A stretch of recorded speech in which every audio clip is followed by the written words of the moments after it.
Welcome, everybody. I am so excited because this is the Grow Ortho live stream. I am one of your hosts, Zach Dice, joined by Dr. Bryce Gilliam, 2024's 40 Under 40, America's top young dentist, co-host of the TV show Making Modern, available on Max, and owner and operator of Elevation Orthodontics. Welcome to the show, Dr. Bryce. Thank you so much for having me, man. I'm excited to be here. Yes, and Happy New Year, Dr. Bryce. Happy New Year to you. I'm ready to kick 2025 off right. Man, I'm so excited. Like, after our last live stream, we couldn't stop. We just kept chatting afterwards. We started brainstorming for this one, and I can't wait to just jump in and share with everybody what we've come to talk about today, which is the State of the Union for orthodontics. But I want everybody to let us know how you doing down in the chat. How is your 2025 off? And Dr. Bryce, this feels like a Tuesday. I don't know if you feel the same way. My days have been so off this entire week. My wife has been questioning why I've been going to work on Saturday. I'm like, it's Thursday, and it's really confusing around here. Yeah, I'm glad I'm not the only one because, man, last night felt like Monday and today feels like Tuesday, but it's Friday. But we're going to have an awesome show, everybody. 2025 is going to be fantastic. Let us know where you're watching from. Maybe I'll get the state right this time, as last time we had a little snafu there. But, guys, I am so excited for this stream. So let us know where you're watching from and that you're excited for today's live stream, because it's been on my calendar, Dr. Bryce. I circled again. I put a star on it. Like, I've been so stoked for this. So, Dr. Bryce, I got to ask, before we get into the content, what are you most excited about for 2025? Opportunity for something a little bit different, for growth, to learn, to figure out what I can do better to serve my community. This year for me personally, 2025 is a year of giving. I'm going to give a lot of myself, a lot of my team. I want to make sure that we're giving a lot more than we're receiving. I like that. I think for me, like, I'm an avid learner. And I think opportunity falls right into that, like learning more, and getting to chat with you every time I jump on here is another opportunity for me to learn from someone that's running a successful business, and for us to help people grow and just crush it in 2025. So let's do a little housekeeping so everybody knows what the stream is going to be like today. So today is going to be broken into two parts. The first part will be discussing the State of the Union for orthodontics, and the second, we will be taking your questions. So if you got them, put them in the chat. We're going to be taking them, and at the end, we're going to come right back to them. You don't want to miss it. You don't want to miss it. So today we have an exciting stream plan. Dr. Bryce, we got an amazing one. That's right. And we're talking about the State of the Union, but from a orthodontic style. This is exciting. I'm excited. I hope people ask a lot of questions. This is what we're here for. We're here to help out. We're here to give our wisdom. We'll talk through any questions, any problems that you guys have, and see if we can help. Yeah, I'm excited because we're going to talk about last year, how everything kind of wrapped up, predictions for this year, and the thing that I'm most excited about, I feel like I'm bringing a little bit to the table, is goal setting. This is something that I really love, and we're going to be talking about setting goals for the new year, for your practice. And again, we, of course, will be taking your questions. So go ahead, pop them in the chat. Like, you're not going to bug us, all right? We had some awesome people last stream. They were asking questions. I was like, man, it feels like we're going to the buffet over here. Yeah, I love it. It's just a way for us to help. And I think that's really what this is all about. We're trying to build a community where you can feel free to ask questions. You can get real answers. You can get real world advice from me that, I'm in the trenches every day, like you said, but then you guys are on the other side of the trenches, which are helping us with marketing. So this is a really great resource for people. Yeah, I am so excited. So without further ado, everybody, make sure to hit the like button, hit the share. You know an orthodontist that needs to hear these things, okay? You know that person. They need it right now. They might be sitting on the beach You know, they might have not gone back to work yet. And you're like, yeah, I know that person that needs to hear this. They might have been your friend in residency. I don't know. You know who they are. Send this to them and make sure to hit the subscribe button if you're watching over on the YouTubes, because it's time to get into it. The State of the Union 2024 was a crazy year, Dr. Bryce, and we just got some data from Gauge on where the industry ended in November of 2024. We don't have December yet. So let's kind of jump into that data. I'm going to bring it up on stage. But Dr. Bryce, kind of like seeing this data and everything, what are your initial thoughts on it? Yeah, I think that 2024 was a kind of a down year across the board for a few reasons. Now, don't get me wrong. There's going to be some exceptions. There's going to be people who really crushed it, which is great. But for the most part, we saw it a little bit down. And I think that there's a couple of main reasons that stand out to why we were down. One of them was the economic uncertainty. You know, you had the presidential election that was causing so much division and chaos in people's minds and it kind of scaring them, to be honest with you. But then also we started to see this consumer trend of the value driven spending. And this, and when you're talking about this, is people want to find the best value for them and their needs.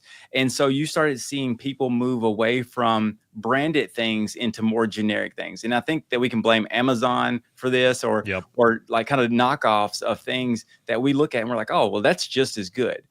So that was another reason. And then third, you know, we're looking at the Dr. Bryce, real quick, you are muted on Instagram.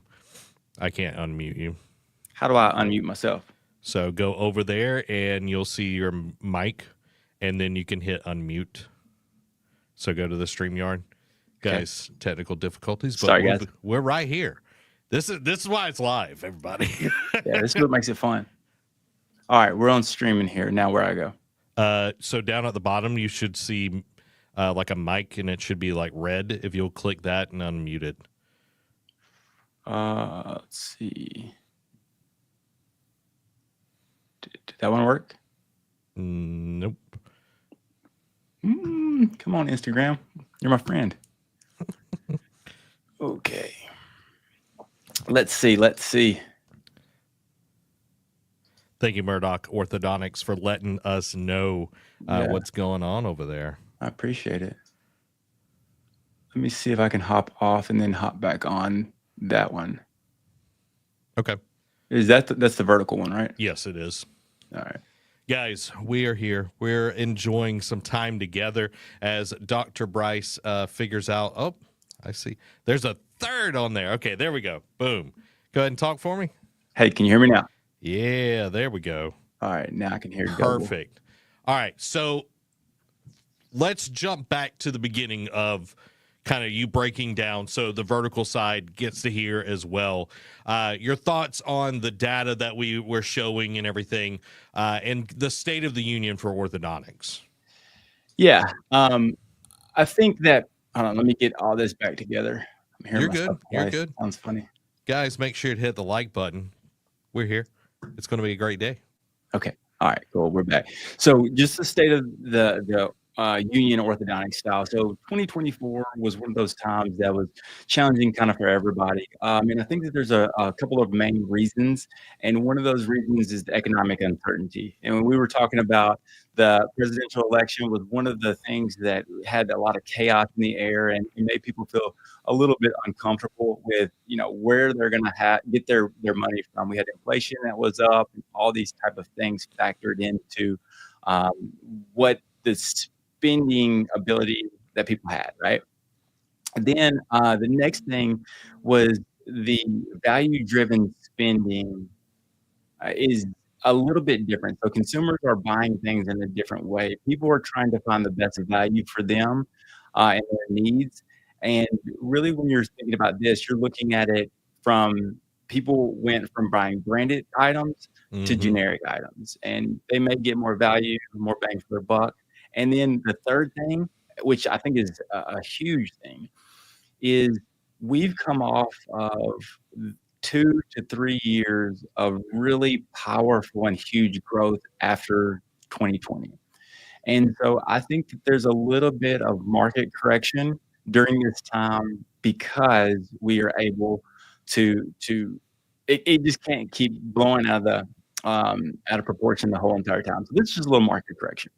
Yeah, and you see this not only in orthodontics, you see it pretty much just industry wide within entertainment industry to several other things. They saw this huge boon of people in their homes. They don't have anything to do. And what are they going to do? They're going to consume more. And now people are back in the real world. Inflation is a huge deal. So there's definitely a correction here. So, Dr. Bryce, I got to ask you, what does that mean in terms of numbers for the orthodontic industry that you're seeing? Yeah. So if we just look at your graph here, you can see that we were producing more, but we were collecting less revenue. And this could be because we stretched out payments to make people feel more comfortable with moving forward with treatment, um, or any combination of those things. And then as you continue to look down at this graph, you see that the new patient calls and the total new exams were down as well. So basically, you have fewer chances to start patients, which reflects that economic uncertainty that we were dealing with. Yeah, and when people feel uncertain about things, they're going to not move. Someone said this the other day. It's better to, like, if you see a berry, and you're starving to death, it's better to not eat that berry and live another day than eat the poisonous berry. That's absolutely true. And one thing that I thought was interesting as well is aligners saw a big drop off. Yeah. So aligners, there's a few things about aligners that really kind of came to the forefront, and I think that when you think about aligners, you have some people that are going to charge more for aligners. So therefore, if they are, more expensive in these economic times, it's going to be tough for people to sell those. Also, providers run into situations where they may be inundated by all of these different aligner companies and may have poor patient experiences with one of the newer aligner companies that they tried and kind of just gave up on them. And so they went back to their basics of brackets and wires and higher profitability and less lab fee. Yeah, and also more and more dentists are offering aligners as part of their brand and services, so that's taking a bit of it as well. Yeah, and I think whenever you think about aligners, sometimes whenever we talk to the patient, we talk about a device that's removable, like you can take it in and out to eat. They equate that to not being very important. And Mm, so that may give them the mindset of, since this is not that important, I can push it off until, you know, the economics of it make a little bit more sense. yeah, and that's an interesting way of thinking about it because if something is there and present, like regular braces or whatever, that's something that they have no conscious choice. It's there. But with aligners, they're having to make that decision to take it out when they eat, brush their teeth, put it back in, and wear it majority of the day. And when you're busy, different things, it's like exercise. When you get busy, what's one of the first thing that goes? Exercising. You got it. You got it. And it's like with the expenses of aligners, because it's a lot of lab fees and everything. So it's like, okay, how can I make this more affordable for the practice and everything? So I definitely saw a dive last year. Yeah. There's a lot of so again, we're coming out of 2020 and we were like, oh, we can treat all these patients remotely. So aligners blew up for the last 2 to 3 years. And now I think there's a little bit of market correction. And you can kind of see that with some of the larger companies, like they're laying off people now because they've, Yeah. over kind of committed. Yeah. Now let's talk about conversion rate. I think that is one of the more telling things for the industry is conversion rate. Yeah, so conversion rate kind of stayed around the same, right? So that means that you were able to successfully convert the patients that actually come into your office. Now, to me, conversion rate is the most important thing because it is one of those things that immediately can get your numbers up. Just by going up, 10% of your closure rate, you're going to see a huge profit on those type of things. What I think that most people do is they don't make a great value proposition. So what do I mean by value proposition? Um, it's what you're providing, when you believe it's time to provide it, how you're providing it. It all must meet the why of why they're seeking your services. So you have to meet the patient where they're at, and all of those things have to work for them to say yes to you. Yeah, because when they're sitting in front of you, they're warm to the idea. They're not wasting their time. No one goes out of their way to, you know, have the scans done and do all of this. Yes, they're shopping around, but they're looking for the value to it. And the baseline is being an expert in your field. Let's just be honest. Like every orthodontist has a baseline because you were the top of your class, you were super successful, and you went through the rigors of everything to get to where you're at. So that is the baseline for every orthodontist out there. What separates you from that?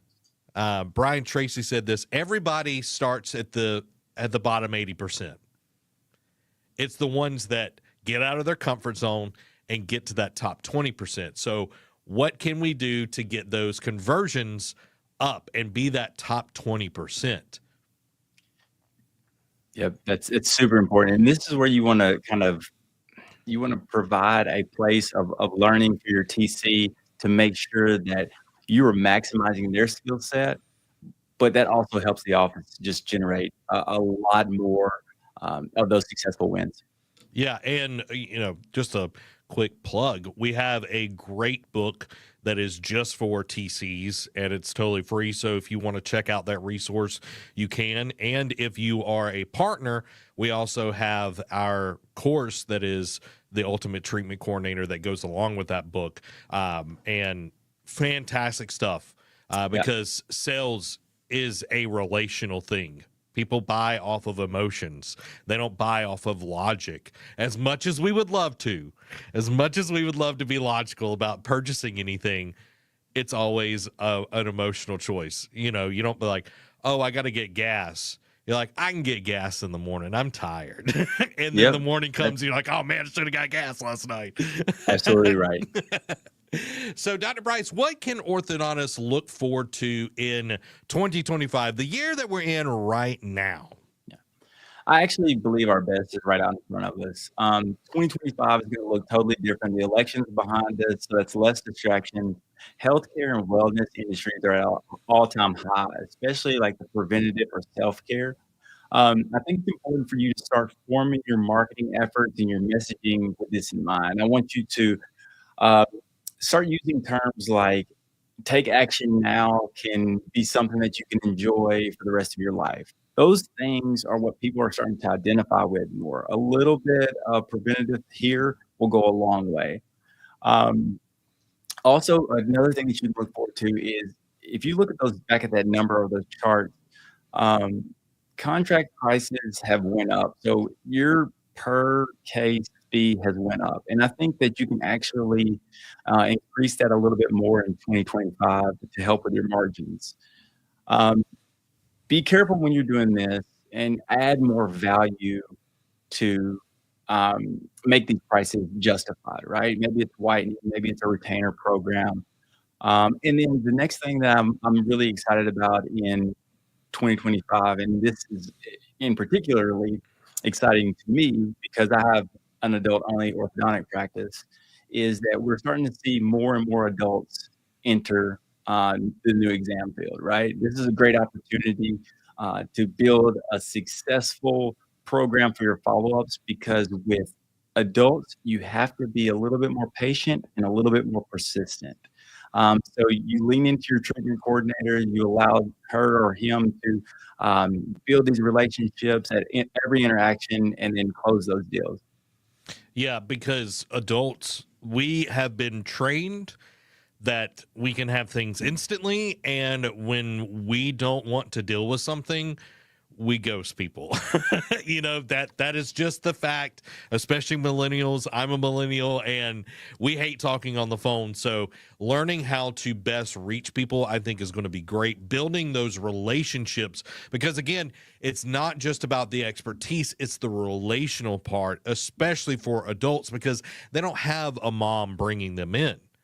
It's themselves. So they are wholly, like, their decision is up to them. So I think that is one big thing that we should be looking at for the new year.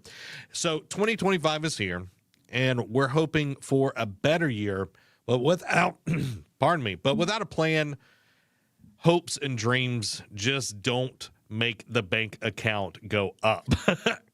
So my biggest thing is concentrating on what matters most and taking consistent action over a shorter time frame.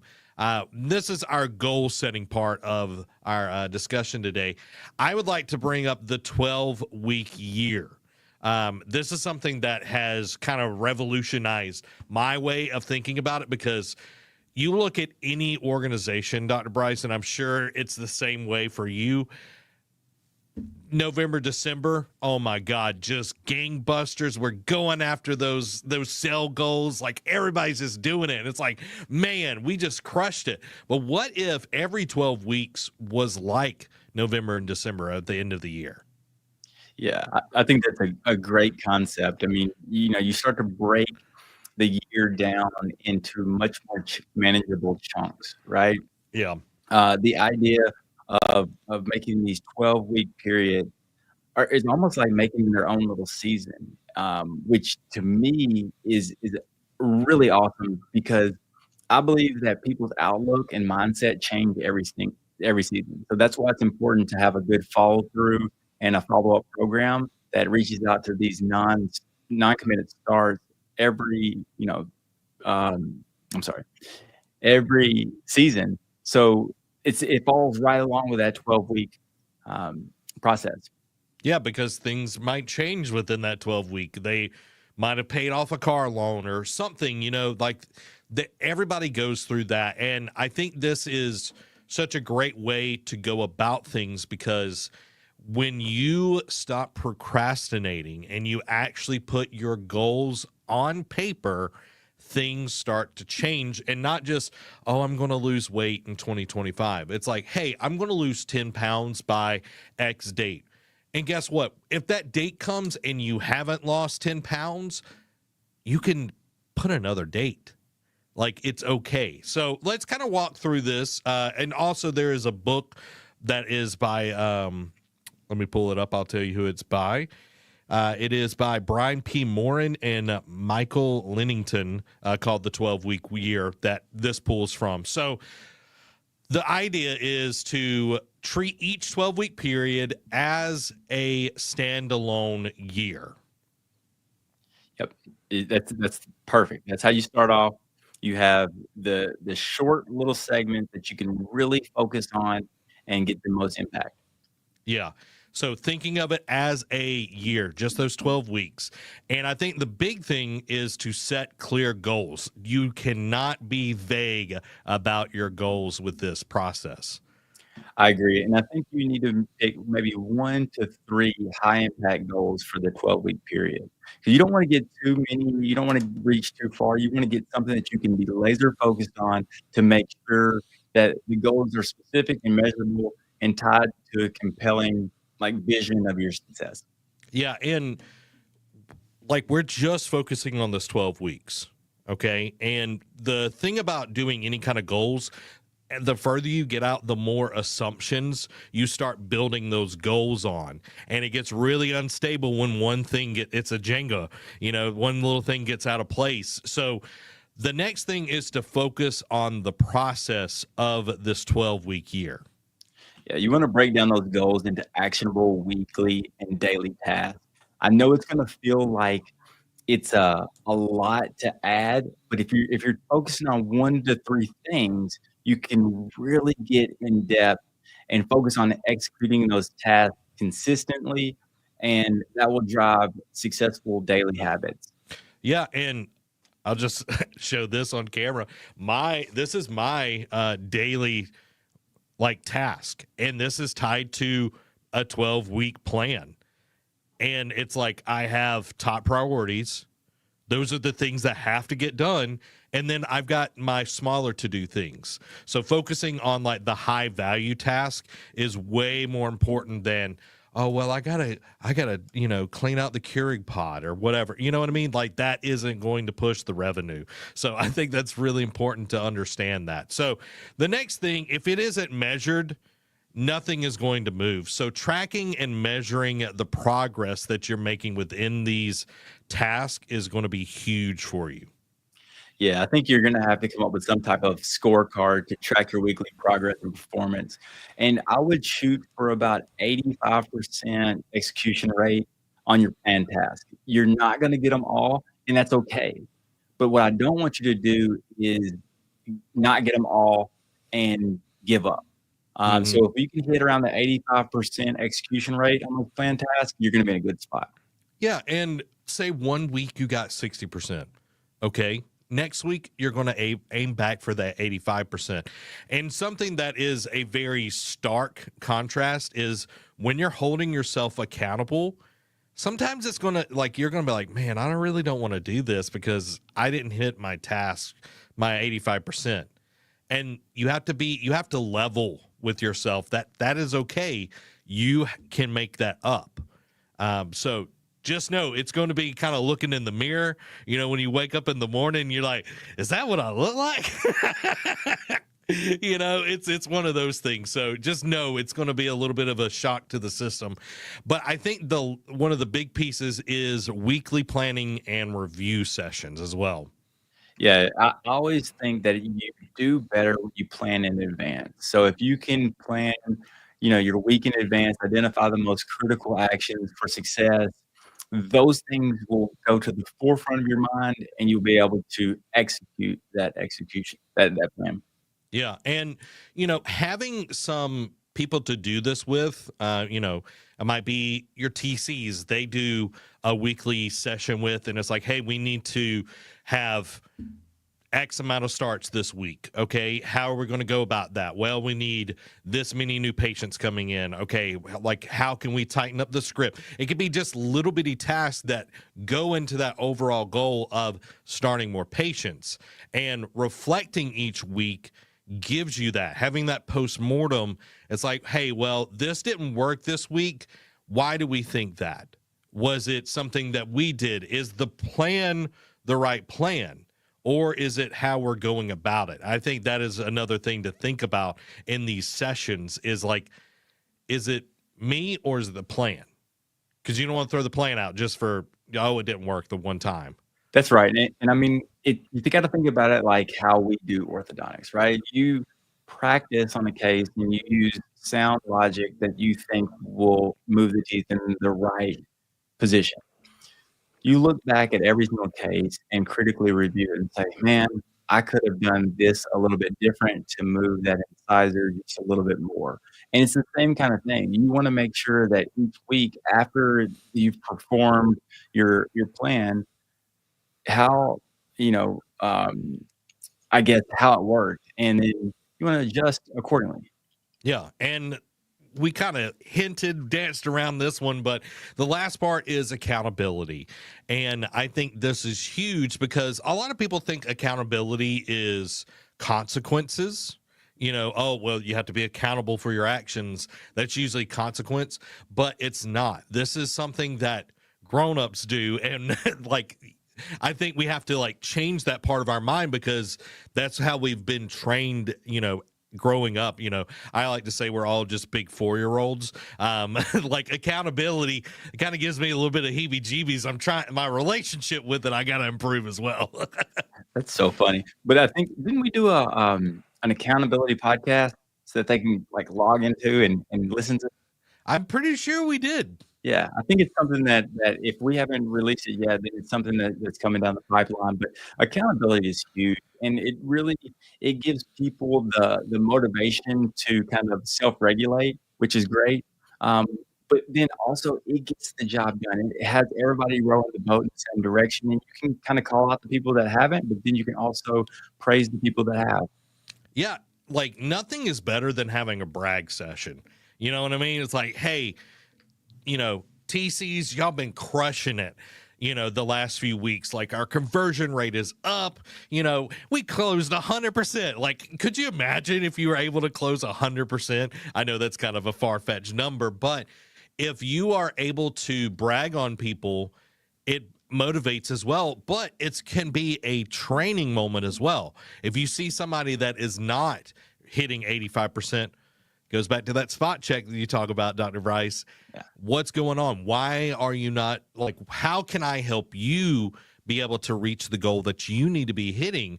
Like, is there something wrong with the training? Is there something going on in life? Because sometimes people don't show up in the best mindset as well. That's absolutely right. And spot checking, that's my thing. With being able to spot check people, you'll be able to hold them accountable. But again, your goal is to set this up so that everybody holds themselves accountable. Mm-hmm. Yeah. I love this system. Again, if you want to check out the book, it's called The 12-Week Year. It is great. It's not super dry either. And I think this is a big thing. Even if, like, you can listen to Brian Tracy's goals, you can listen to personal success by him as well. Like John Maxwell, whoever you want to listen to, everybody's going to come back to you need to set goals. Because if you don't have goals, you just have hopes and dreams. And that doesn't do anything for you but be disappointed down the road. So, Dr. Bryce, it's time for some Q&A. So everybody go ahead, put your questions in the chat. We want to help you, and we're excited to answer any questions that you have. So don't feel afraid. No question is a dumb question. I was a teacher for 7 years, so trust me, your question is going to be way better than a lot of the questions that I got as a teacher. Well, then in the same way, I made all the wrong mistakes, right? So if I can help by giving advice, answering questions, telling you what I did, and you not have to go through that, then great, let's do it. Yeah, and I think that's something big because if you have, a lot of people pay for coaches like you. Tom Brady, one of the best quarterbacks, some people would call the best quarterback of all time, he had a coach just for throwing. But he's the best in the world before he retired. And like this is how this works here is we're trying to help people be the best and help them navigate those, situations or things that you might have struggled with. You can fast track them to be more successful, in the short term and hopefully long term. Oh, awesome. We got one from Murdoch Orthodontics asking, do you have a bonus system for TCs? And if so, how is it structured? We do. We have a couple of different bonus systems. We have one for scheduling patients. It's a little bit complex to say it out loud, but basically what happens is we set a goal, and if we reach that goal, every single person who schedules a patient gets $5. And then if we reach our secondary goal, everyone who singles a patient gets $10. That's one way that our TCs and front desk get bonus. But then we also bonus them on conversion rate. We have a minimum conversion rate. If you're less than 65%, then you don't get any of the bonus toward that because we think 65% is the bottom of the barrel for us. Once they get to 80%, there is a 20% bonus or whatever it is. And then we actually bonus them for things that are helpful to us, whether it's a larger down payment, whether it is a retainer for life program, those add-ons that I was talking about. So we bonus a lot. And with bonuses, you got to be careful to always bonus for performance, and they have to excel in that performance. It can't just be marginal. Yeah, you're wanting to reward the type of behavior that you want repeated over and over again. And having a benchmark for that, I think, is important as well, where you're constantly getting to that level and everything. Great question. We have another question from Dr. Jeremiah Warren. Says, Dr. Price, how do you approach your team and talk about seeing individual goals? Were they initially receptive to this? These are very great questions. So, everybody's resistant to change. No matter if it's good change or bad change, whenever they hear that you're going to implement something new or you are going to start holding people accountable for things that maybe in the past you didn't, people start to clam up. Make sure that you're transparent with them of why you're doing it, how it's going to help the practice, and then also give them time to digest it, right? Don't expect you to go in on day one and then start immediately. Just say, hey, next week, we're going to start implementing these things. That way, it gives them time to process them. It gives them time to think, oh, it's not that big a deal, or this is actually going to help. And things start to work a little bit better like that. Yeah, I agree. A good episode to watch of ours is titled Lead Your Orthodontic Team Effectively with These Proven Strategies. That is available on our YouTube channel, and we it's a whole episode of us discussing that, and I think it will be a huge help. Guys, if you have any questions, please pop them in the chat. We got some bangers already going on, guys. Thank y'all. Instagram's showing up today, y'all. We love getting to answer any questions that you have. Dr. Bryce, as you know, we wait for the next question and everything.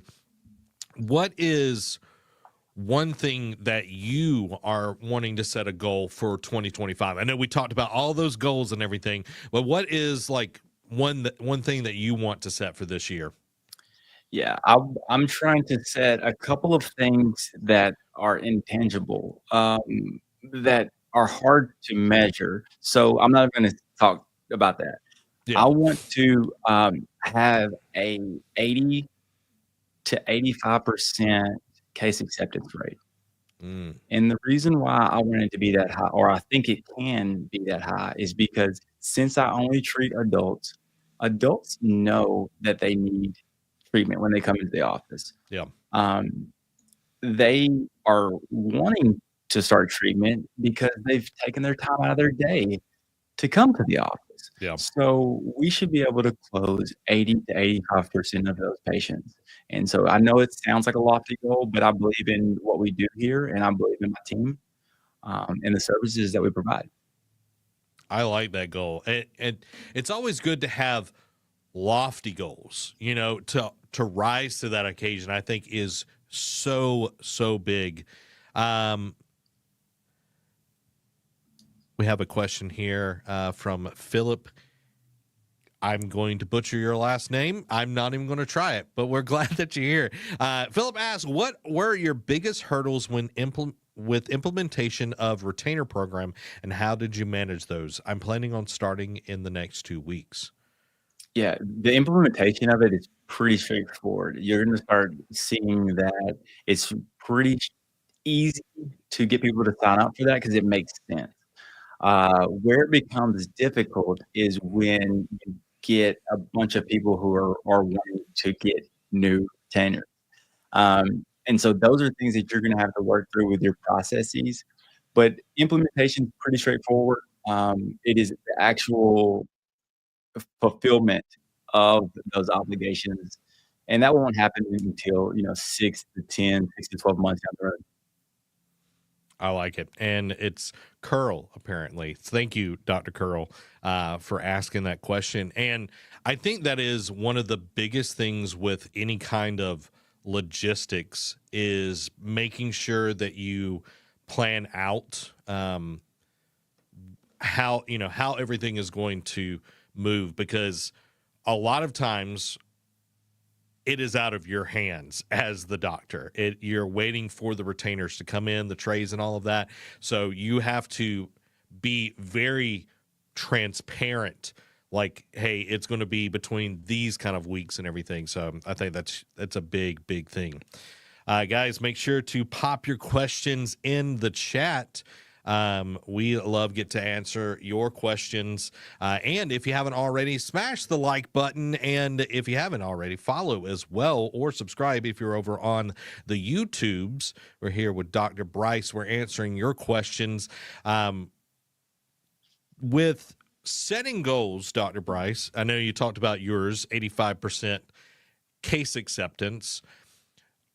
What would you say to a doctor that is just starting out? Like, how would you guide them on setting attainable goals? That way they don't feel disheartened by, the end of the first 12 weeks. They're doing the 12-week year.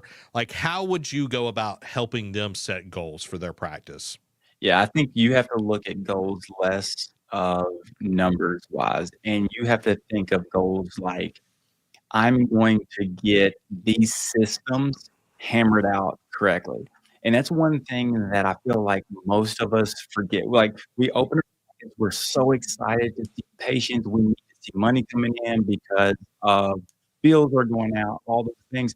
But we rush the process so much, we don't actually get our systems down.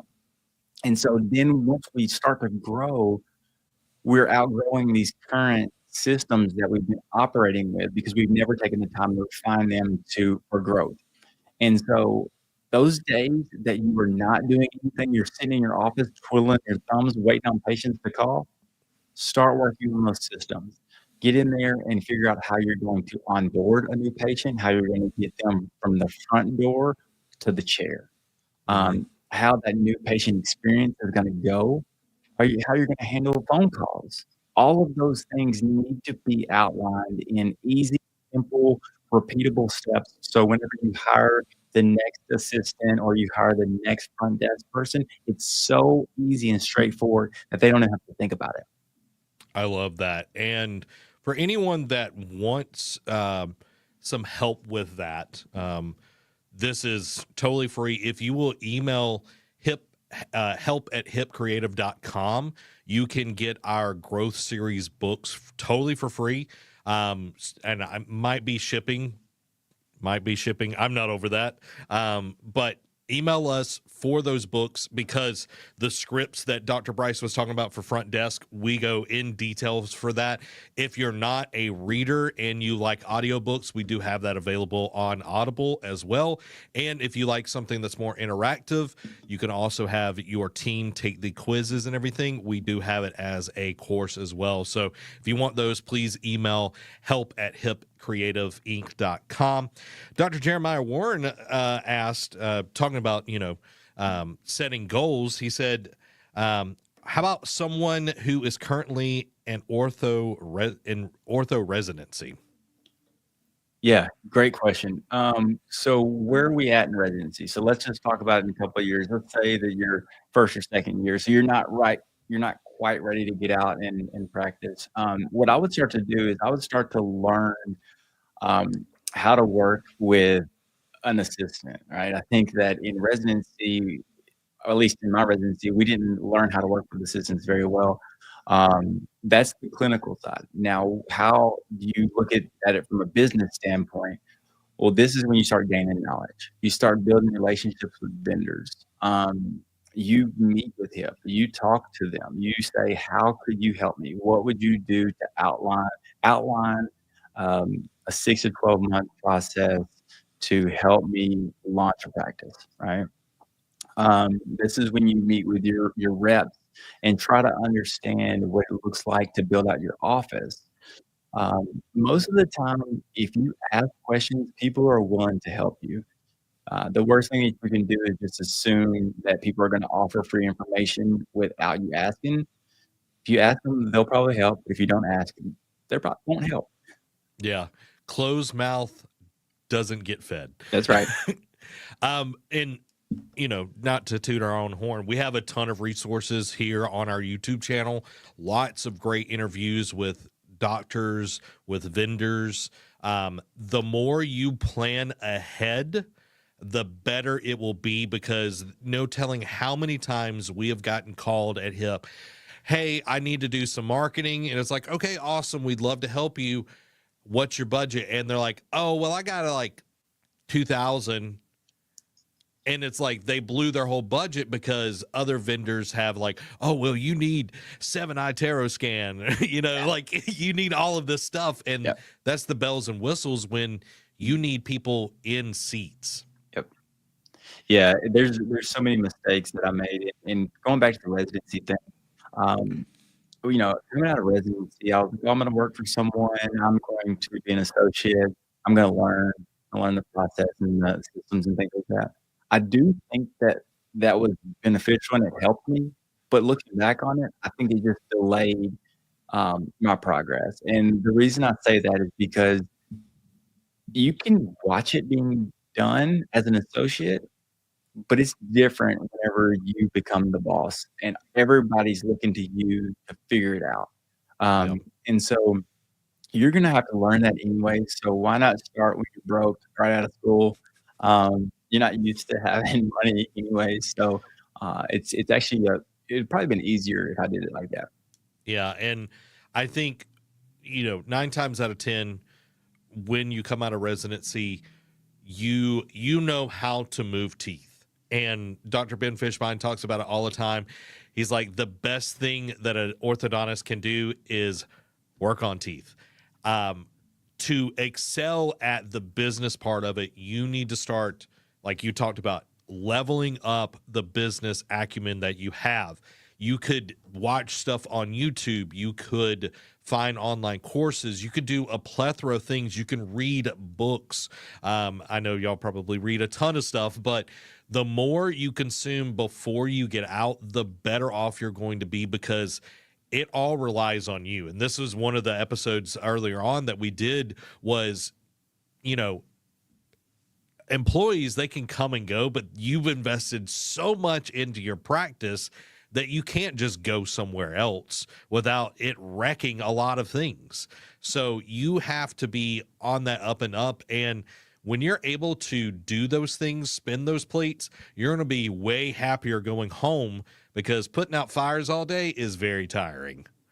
That's right. And I know it sounds like the business part is the most stressful part. The reason why it's the most stressful part is because we haven't been trained in it. Mm-hmm. You've got to think that you've been trained as a dentist for at least 4 years, and in residency is either 2 or 3 years that you've been trained. So 7 years of training, and then you go out and do something and think that you're going to succeed day one without any training is kind of crazy. So, be easy on yourself, but know that it's going to take some time. But there's no education better than let's put it this way. One of my friends likes to play poker, and I asked him, "How do you play poker?" I'm not very sure. He's like, "Well, just put some of your money out there, and you'll learn real fast." And so the idea is you just jump out there, and you will learn out of necessity, and you'll learn Mm-hmm. much faster than if you aren't put to the fire. Yeah.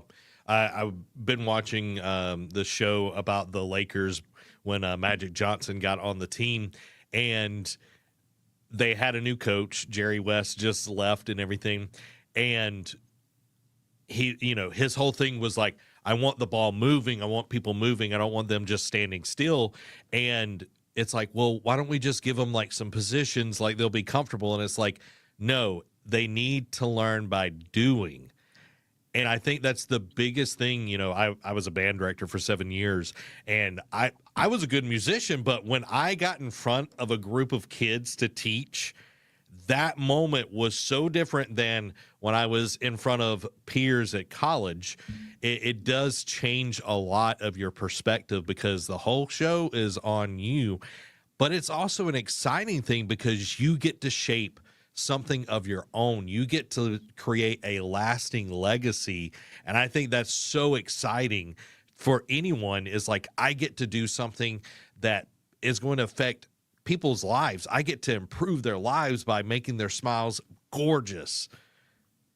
That's right. And then you, with orthodontics, you get to see these people so much that you get to be part of their family. You get to celebrate birthdays with them. You get to celebrate these achievements in their life. And I think that that's it's really fun, but also this is a really great career just in general. So whether you are a business owner or you decide you want to be an associateship, you're in the right spot. Yes, there's some challenges. Yes, it's going to be hard. Yes, sometimes you're going to think, man, I wish I could have just won the lottery.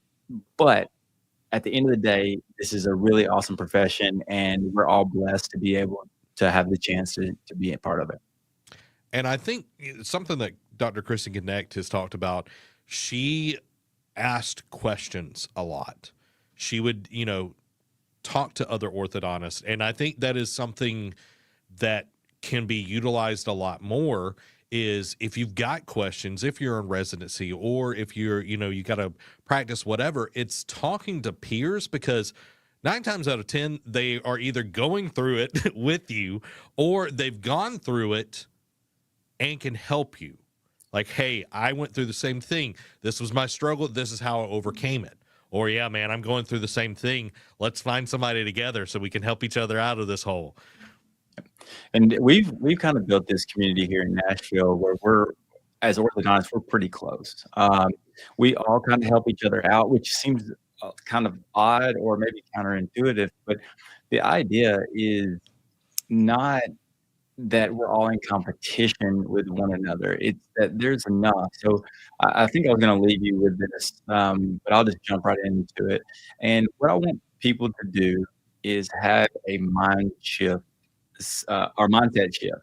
And I want people to get away from this scarcity mindset that there's not enough patients, that if this person is being successful, that stops you from being successful. And that's just untrue. I want you to adopt a mindset of abundance where there's enough for everybody. There's enough patients, there's enough potential patients for everybody to succeed and reach their goals, and do the things that they're trying to do.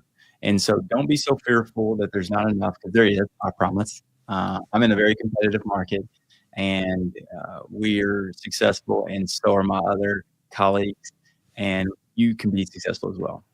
Yeah, I think that is such a golden nugget of advice is if you see everyone as an adversary, you're always afraid. But if you see everyone as an ally, everyone can succeed because iron sharpens iron. As a book says, I think that's super important because what I might not know. I'm not great at math, but I know people that are really good at math, and it's like I'm good at speaking in front of a bunch of people. They're not as great at speaking in front of a bunch of people. It's like everybody has their own thing and the thing that they're good at, and we can help each other. And I think that's huge. So, Dr. Bryce, I think we've had an awesome stream here. And if anyone has any last questions before we wrap this thing up, 2025 is going to be an amazing year. We've got a ton of content that we've got in the pipeline. We've got more episodes. Everybody needs to check those out. They are available as podcasts and videos on youtube.com/Hip Creative, I think it is. Just look up Hip Creative in the search bar and you'll find us there. You'll see our smiling faces on the thumbnails. And there's a ton of interviews as well over on our YouTube channel. You don't want to miss out on what we're doing here. We've got a lot of great shorts that are going out as well. Dr. Bryce, anything you want to add before we roll this thing? No, hey, listen, guys, I want to thank you for chiming in, listening, and asking questions. Questions are the best thing that you can do as a resident, as a seasoned orthodontist. Ask questions, get different points of view, perspectives. That way, it pushes you out of your comfort zone, but it also gives somebody the opportunity to help you. And sometimes just being able to help other people is all we need. So again, that's my whole thing for 2025 is to help and to give more. And so if I can be a resource to you at any point, just let me know. Guys, that is our stream today. Make sure to like and subscribe to our weekly podcast, the Grow Ortho Podcast, to hear more content and help you grow your practice. Mark Twain said it best: the secret of getting ahead is getting started. So get out there and get started making the changes you want to see in your practice now. This has been Zach. I'm Bryce. And thank you for listening to the Grow Ortho Podcast. Small, big guys.